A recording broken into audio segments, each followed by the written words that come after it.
Hello everyone, welcome to all of you in my YouTube channel Law for All। आज हम discuss करेंगे अपना नया topic that is article 14 to article 18 right to equality. इससे previous video में हमने fundamental rights का brief में पढ़ा जो आर्टिकल 12 से आर्टिकल 35 में एक्सप्लेन किया गया है। पर अब हम वन बाय वन हर एक आर्टिकल को डिस्कस करेंगे। Article 14 equality before law and equal protection of laws. The language of article 14 says that the state shall not deny to any person equality before the law or the equal protection of the law within the territory of India.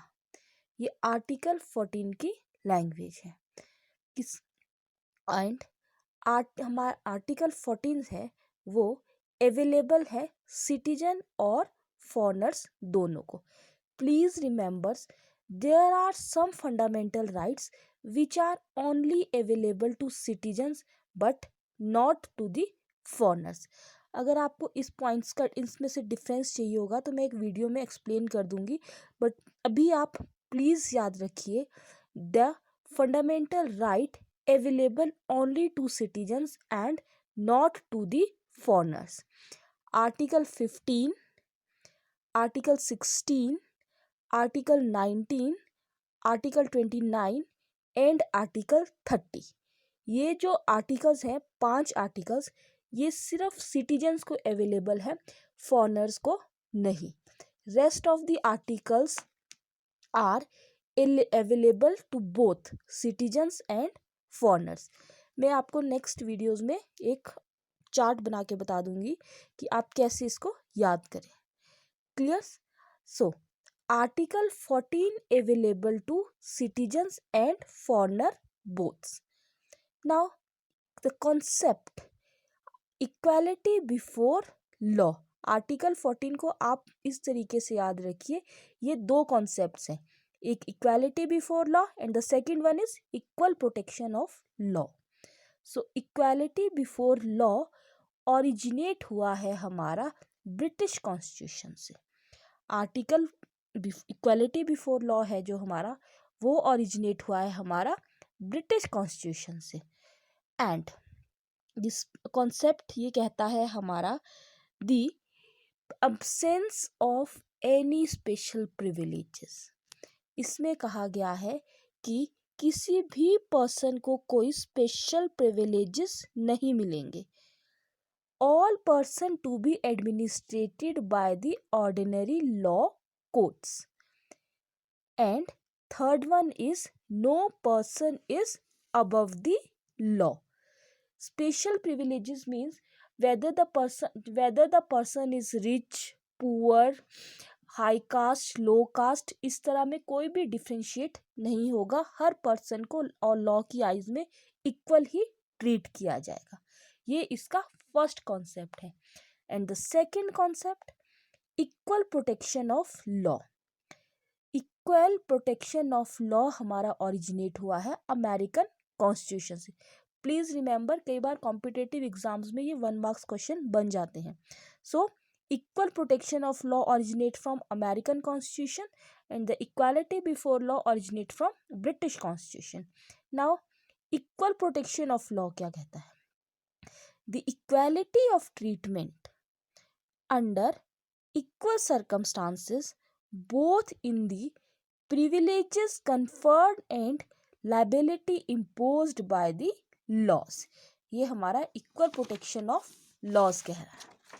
Second one is the like should be treated alike without any discrimination. So please remember article 14 forbids the class legislation and it permit the reasonable classification of person, object and transaction by the law। Supreme court ने clearly कहा है, the word of supreme court held that where equal and unequal are treated differently, Article 14 does not apply there. Why?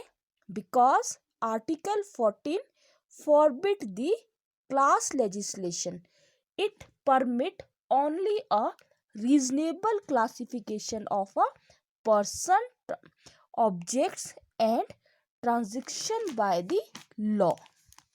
So, but please remember that this classification, ये जो classification किया है person, object और transactions का, this classification should not be arbitrary, artificial in nature.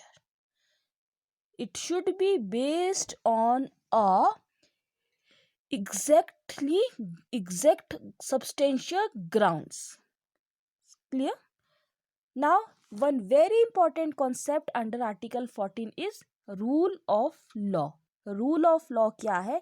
ये simple एक line में समझ लीजिए आप, that the basic feature of the Constitution cannot be destroyed even by the amendment. The concept of equality before law is an element of the concept rule of propounded by A.V. Dicey. It means that no person is above the law. All persons are treated equally in the eyes of law. Supreme Court held that the rule of law as embedded in Article 14 is a basic feature of the Constitution. Hence, it cannot be destroyed even by an amendment.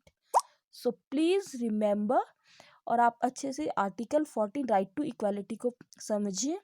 In next video we will discuss about exception to the equality. So thank you so much.